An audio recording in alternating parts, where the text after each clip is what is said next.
Salut à tous, deuxième journée à Saint-Tropez, voilà. Donc là, une autre gendarmerie, je vous la montre, celle-là, là. Alors je la montre parce que celle-ci, je suis pas sûr, mais il me semble bien qu'ils ont tourné une scène aussi devant celle-là, quoi. Et il me semble bien, hein. Là, je vous montre. L'entrée de la gendarmerie, là, moi, elle me dit quelque chose. Je regarderai, mais... Je suis pas sûr, mais il me semble bien qu'ils ont tourné une scène hein, devant celle-là. Il me semble bien. Hein.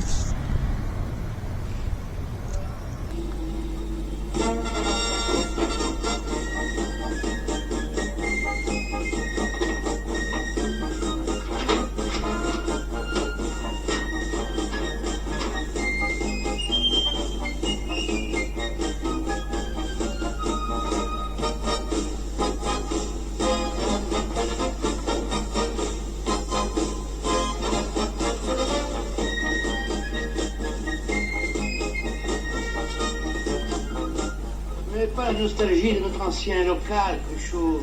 La marche inexorable du temps, monsieur, dans il faut vivre avec son siècle. Alors ce qui est marrant à Saint-Tropez, c'est qu'il y a trois types de population. Il y a les Tropéziens qui vivent ici. Il y a les milliardaires qui vivent là, hein, sur les bateaux. Voilà. Qui viennent du monde entier d'ailleurs. J'ai vu les drapeaux du monde entier, hein, c'est incroyable. Et il y a les... Et il y a les boomers, mais bien de chez nous, hein, de notre catégorie, hein, voilà. Ils sont très faciles à reconnaître, les boomers. Bon, vous avez les Tropéziens normal, les milliardaires et les multimilliardaires, pareil, ils ont de bonnes silhouettes, habillés comme moi, hein, la classe, comme moi, quoi, normal, voilà. Et vous avez les boomers, alors eux, ils sont faciles à reconnaître. Un gros bide, un air con, ils font la gueule, ils se plaignent tout le temps, ils sont insupportables avec tout le monde, ils sont mal polis, et ils font que de bouffer, voilà. Ça c'est les boomers, les 99% de boomers qu'on a l'habitude de croiser nous tous les jours, quoi.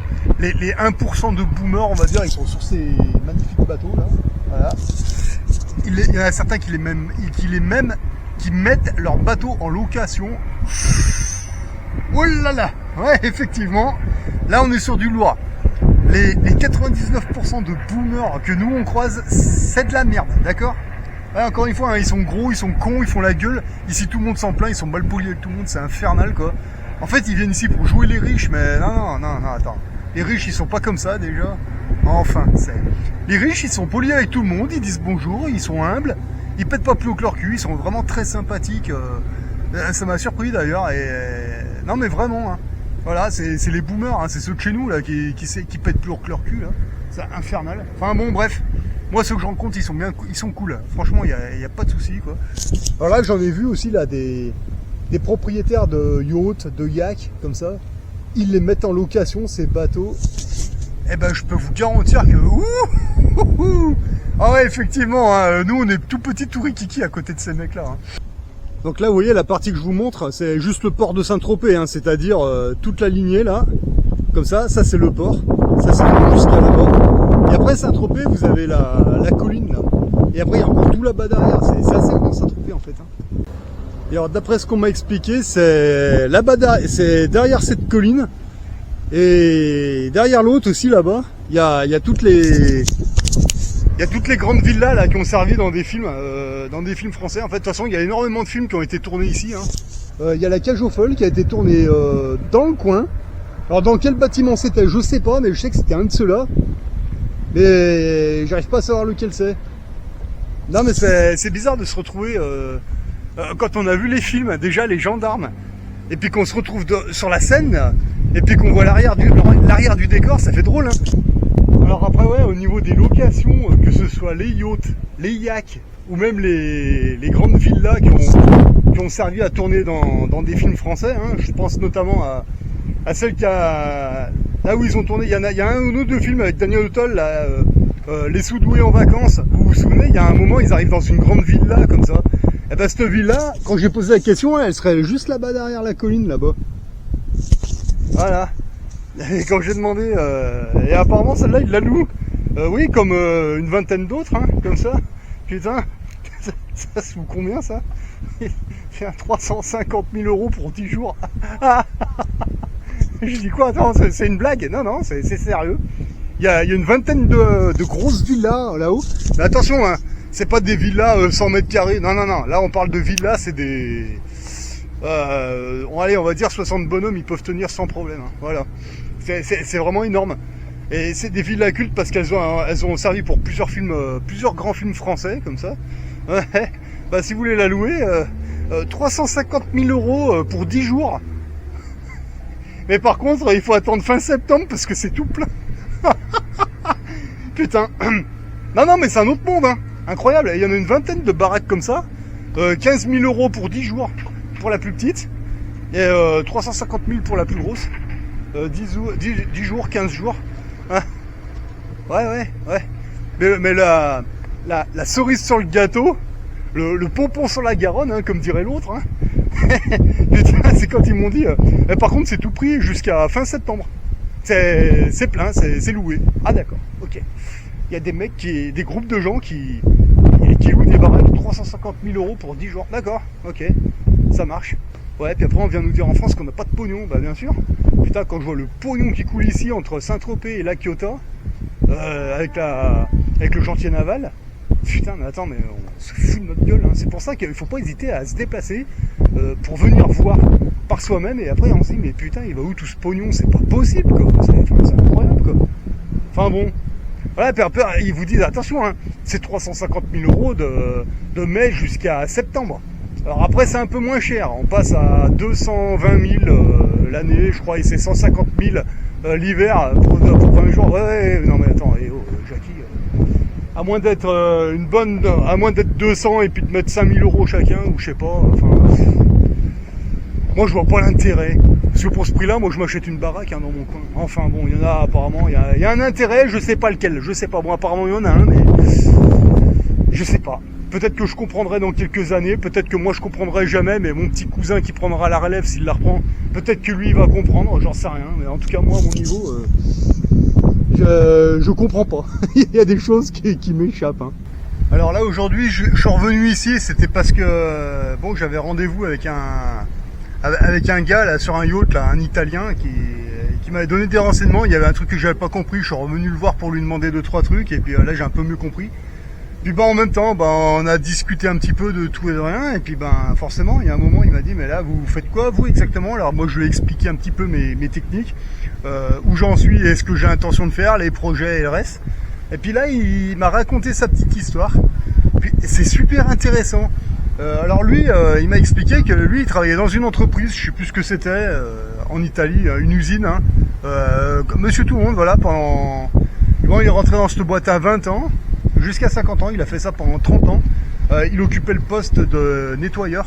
Voilà, en gros, pendant 30 ans, il avait les chiottes, il avait par terre, agent d'entretien. Non, pas agent d'entretien, ça c'est la maintenance, c'est comment ils disent.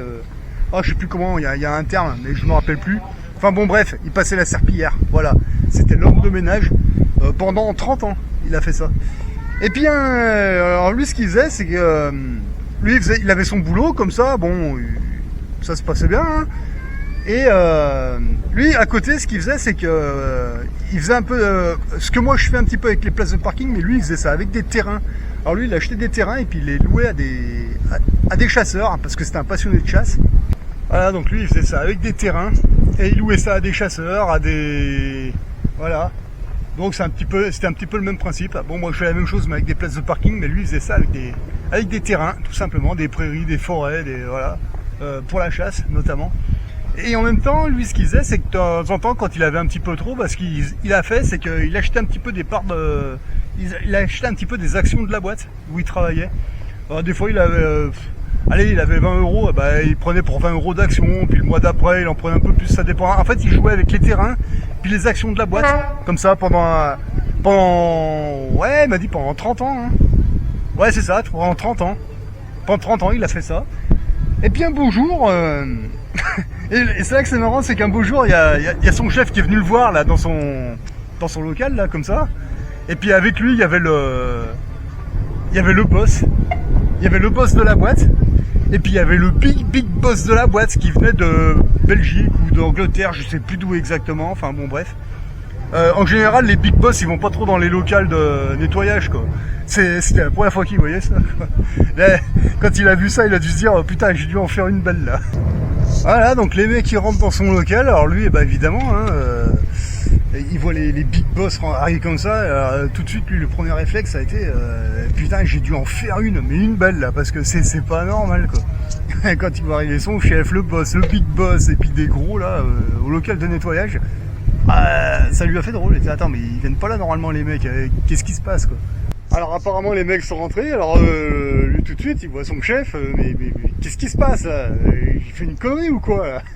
Et puis là c'est pas son chef, c'était bon, le big boss, il parlait pas italien, il parlait, je sais pas, il devait parler anglais, puis bon, il y a le boss qui a traduit un peu, quoi, en italien, et puis il lui a dit, bah vous êtes bien monsieur, bah il a dit, bah oui c'est moi, qu'est-ce qui se passe? Et puis en gros là il a chuchoté à l'oreille de son chef, et il y a son chef qui lui disait, mais dis-moi, t'es pas amusé à acheter des actions de la part, des parts d'entreprise là, pendant un petit moment, quoi? Bah il a dit, si, pourquoi? Et là il y a le boss de la boîte qui lui a dit, mais monsieur, vous êtes conscient que là vous détenez 50% des parts de l'entreprise actuelle, quoi? Et puis bon, lui comme ça, ouais, et alors, qu'est-ce que ça fait? Non, mais là, le boss a dit, non, mais attendez, juste une chose, là, vous passez à Saint-Pierre depuis combien de temps dans l'entreprise? Bon, en gros, ça devait faire une trentaine d'années, il leur a dit. Ouais, parce qu'en fait, là, vous détenez 50% de la boîte, quoi. En fait, il a acheté plein de petites actions comme ça, avec le temps, comme ça. Et puis, 30 ans plus tard, bah, monsieur, vous avez 50% des parts d'entreprise, là. Et puis après, en discutant avec lui, ils se sont aperçus qu'en fait, avec les dividendes, que l'entreprise, en fait, en gros, dans l'entreprise, au sein même de l'entreprise, il y avait juste un poste de nettoyeur. Voilà, il faisait le ménage. Et en fait, en discutant avec lui, ils se sont aperçus qu'à l'extérieur de l'entreprise, il avait monté un énorme parc immobilier avec des terrains. Il louait à des chasseurs, et les dividendes qu'il touchait grâce aux parts de l'entreprise, il investissait ça sur des terrains, il achetait des parcelles. Et puis en fait, il avait un énorme business avec les chasseurs, et puis ça roulait, quoi. Donc en gros, lui, il voyait, dans l'entreprise, il voyait que le mec qui passe la serpillière, il emmerdait personne, il arrivait à l'heure, il faisait son taf, aucun problème pendant 30 ans. Ah bah ouais, mais là, et puis quand ils s'en sont aperçus, ils se sont dit, merde, putain, mais pendant 30 ans, il a bouffé l'entreprise, le gars, quoi. Voilà, et puis alors du coup, quasiment le lendemain, hein, on lui a dit, bah écoute, tu peux pas rester à ce poste dans cette entreprise avec 50% des parts de la boîte, c'est pas possible. Et du jour au lendemain, il s'est retrouvé à un bureau, pas au sommet de l'entreprise, mais pas loin, hein. Voilà, ils lui ont aménagé un bureau, ils lui ont dit, bah écoute, demain matin, quand tu te pointes, c'est pas ici que tu viens, c'est là-haut. Puis bon, lui, avec sa tête d'ouvrier, bah ouais, pas de problème. Alors le lendemain, il s'est pointé. Bon, il est pas à son local technique, évidemment, l'habitude. Et il paraît qu'il est monté dans le bureau, comme ça. Et il allait lui dire, voilà, ça c'est ton nouveau bureau, ça, parce qu'il faut que tu prennes des décisions avec nous, hein. T'es propriétaire de la boîte à 50% quand même. Ouais. Le mec, il s'est pointé dans le bureau. La tenue d'ouvrier d'entretien.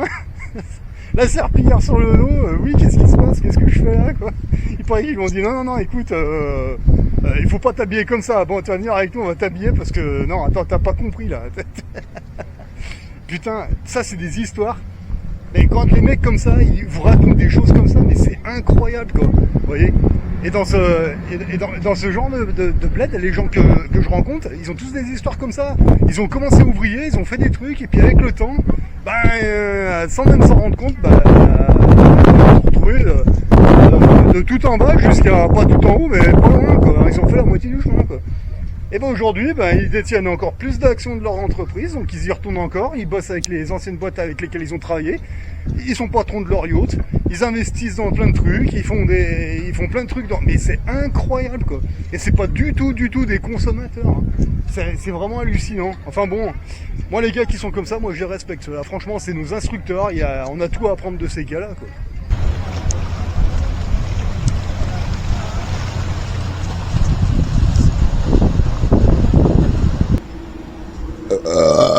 Oh pardon. Ah bah ouais, je fais que de boire de la flotte et du coup on rote un peu. Enfin bon, bref. C'est Saint-Tropez, quoi. Voilà, enfin bon, après, d'accord, ils ont tourné tous les grands films français, il y en a pas mal, hein, mais après Saint-Tropez même, ouais, Ouais, c'est une fois, ouais, mais après, bon, voilà. Ah, 600 mètres carrés, 5 chambres, 50 000 euros la semaine. Ah bah oui. Ah bah oui, très bien, ouais. 50 000 euros la semaine, ouais. 15 000 euros la semaine, ouais. 12 500 euros la semaine. Ouais, ça c'est les plus petits, hein. Putain. 32 850 euros la semaine. Ah, le top c'est ça, hein, putain. 50 000 euros la semaine, yo, putain. C'est le prix de mon appartement, ça. Oh la vache.